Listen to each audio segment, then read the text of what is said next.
Va bene, un'altra cosa, Giovanni, approfondiamo l'argomento su di te. Cioè, che tipo sei? Parlaci un po' di te, il tuo carattere. Serio, carattere serio, un po' docile e anche duro.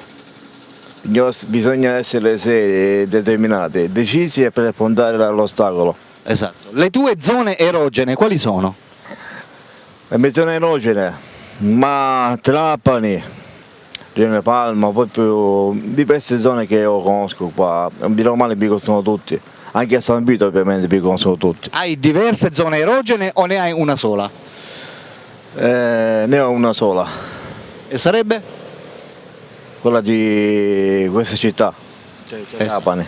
Ti piace la città? Esatto. Nonostante quello che è, con la crisi, Certo. Mentre ora parliamo del tuo carattere, il tuo tallone di Achille qual è? in che senso? Il tallone di Achille. Cantante. Il tallone di Achille, il tuo tallone di Achille qual è? Un cantante da me conosciuto è Gianni Morandi. Gianni Morandi. Sì, esatto. Per quanto riguarda il cantante. Sì, Mentre il tuo tallone di Achille, mi vuoi spiegare cosa è? cioè il punto debole. Ah! Ho detto io parliamo del tuo carattere, quindi il punto debole. Punto debole. Oh yeah!